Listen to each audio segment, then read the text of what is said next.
Your negative self-talk is the truest thing about you. That's something that you've never learned. And the lack of this understanding you've taken throughout your childhood, throughout your teenage years, throughout your adulthood. And I was here with you every single day. So whenever you get negative self-talk, you don't see it as a positive. You see it as a complete negative. Even to the degree where you block it out. You don't even want to hear it. You feel like there's something wrong with you. You create this problem. You attach to all the negative thoughts that you have and you make it who you are. And you believe in them. And you take your negative self-talk for gospel. The business owners that I work with, that go through my program, they turn into alchemists. An alchemist is someone that turns lead into gold, negative into positive. Negative self-talk into positive self-talk. Negative emotions into positive emotions. Lack of motivation to motivation. From fear to courage. Lack of confidence to confidence. This is what an alchemist is. This is the number one skill you need to develop in life. Because imagine the guy who can turn negative into positive. Then what does it matter how much negative that individual gets? Actually, the more negative he gets, the better. Because the more resources that he has to turn things into positive. So that's the power of becoming an alchemist, the true skill. Now, the number one way, the beginning to even start your journey to becoming a true alchemist is, number one, understanding that your negative self-talk is the truest thing about you, which is acceptance. Accepting negative self-talk. Whenever you accept a negative emotion, whenever you accept a negative experience, whenever you accept anything negative, it becomes a positive experience. Whenever you accept a negative event, it becomes a positive experience. Acceptance is a high frequency state. It's like the gateway, it's a trampoline from low to high, from negative to positive. So acceptance is number one. But how do you accept it? Well, you understand that your negative self-talk is the truest thing about you. It's guidance. It's guiding you to exactly where you want to go. It's giving you feedback. It's valuable feedback. So the first thing that I do with anyone that I begin to work with is I need to know what the negative self-talk is. I need to know what it is. I need to hear it. I need you to write it down. I need you to show me. I need you to document it and send it to me daily so I understand what it is. And then I'll teach you how to turn it into positive. So when you understand that your negativity is good feedback and you understand the true nature of it, which is what it is for you right now, it's an illusion. You don't know how to perceive it. You only perceive it negatively. And when you believe something's a problem, even when it isn't a problem, it still becomes a problem. Because a problem is only what you believe.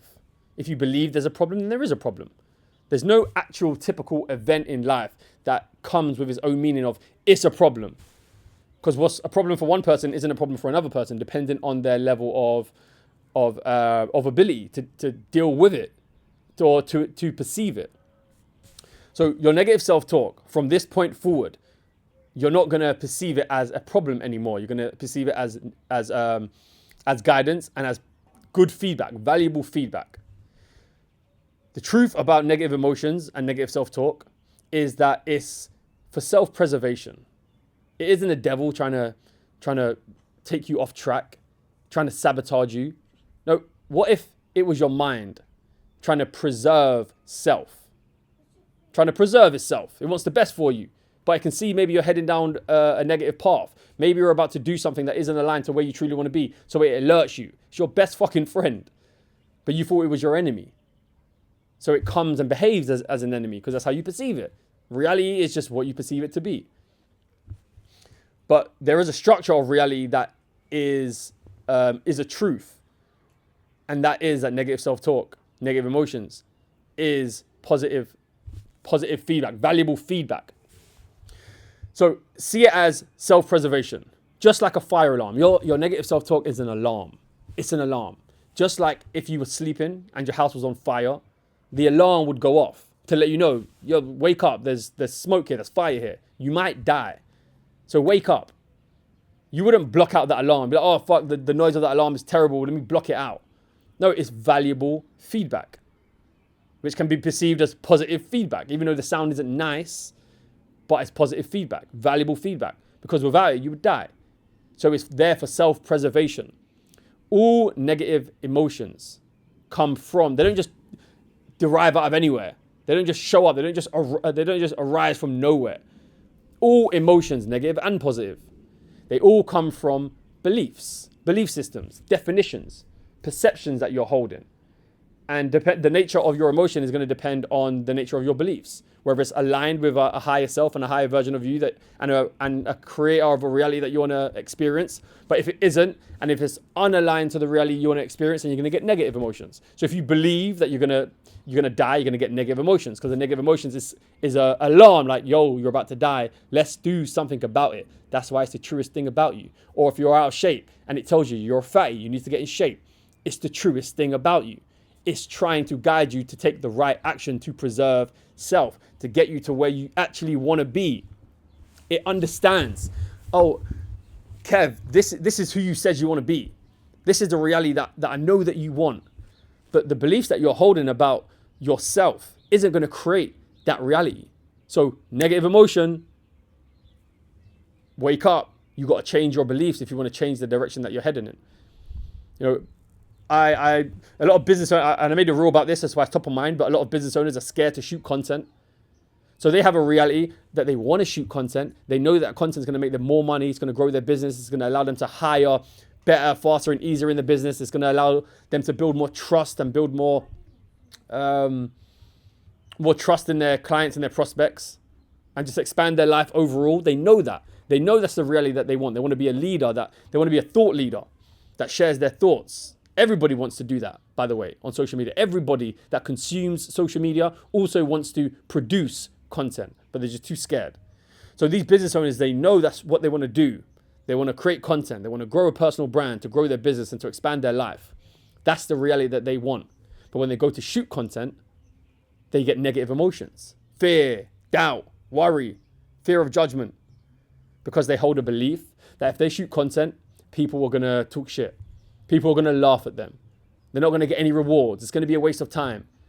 Negative belief that isn't aligned to creating that reality that they want. So the emotion is an alarm.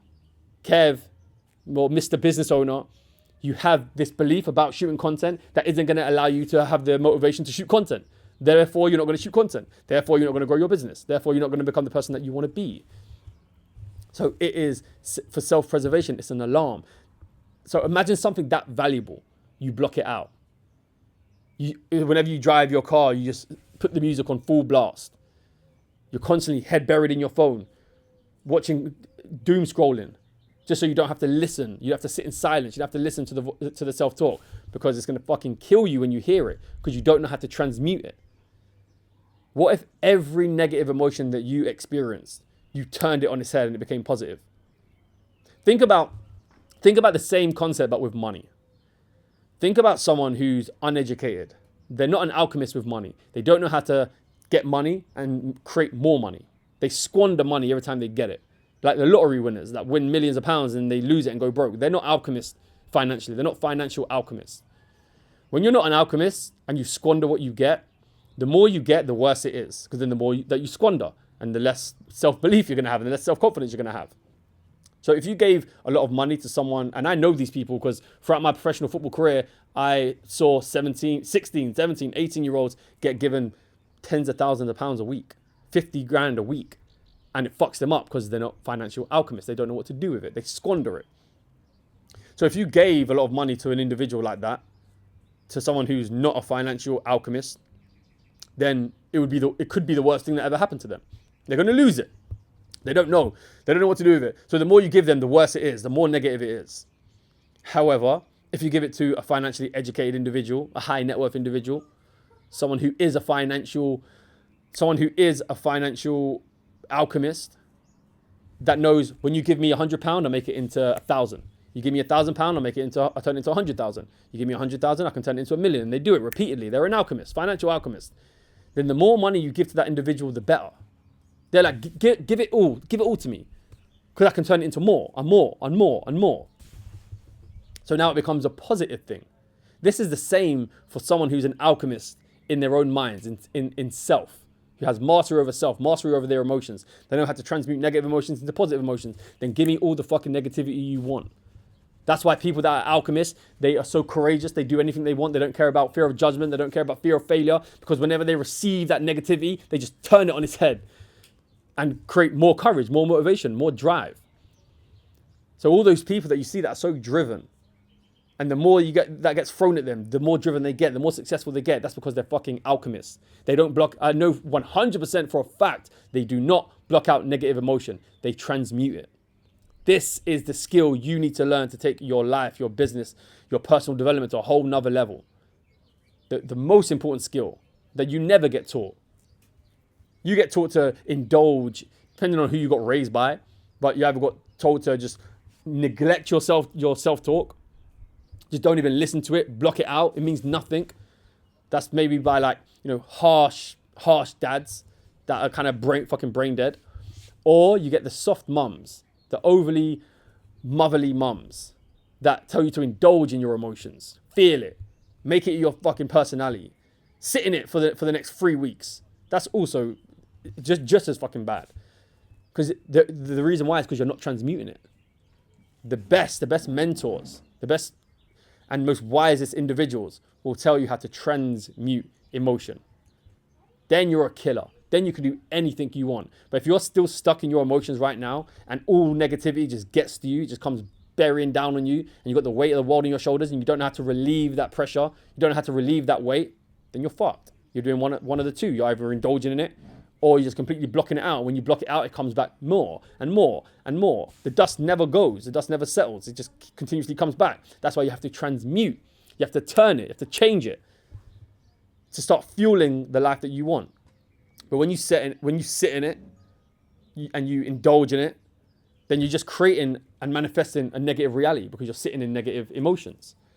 That's why you got a negative, turn to positive, negative, turn to positive. Then when you start building confidence and the fact that you're an alchemist, then you're so courageous because you don't care about the outcomes. You don't care what happens, because the only reason why people fear outcomes is because they're worried about how they're going to feel if a certain outcome happens. But when you don't care how you feel, because of however you feel, you can just transmute it into a positive emotion and then start fueling a change, and start fueling a comeback and fueling a new result, then what does it matter? So from this point forward, you need to go on a journey to become an alchemist. It'll be the best skill you can ever learn in your entire life. It will be the skill that can create anything for you. Go from rich to poor, then you've got to be an alchemist. You've got to transmute poor emotions to rich emotions. You've got to go from lack and scarcity to abundance. If you want to shoot content, then you've got to take the fear of judgment into being authentic. If you're scared of growth, you have a fear of failure, then you need to transmute the fear of failure into triumph, into success, into achieving, into progressing. This is the number one skill that you've never been taught.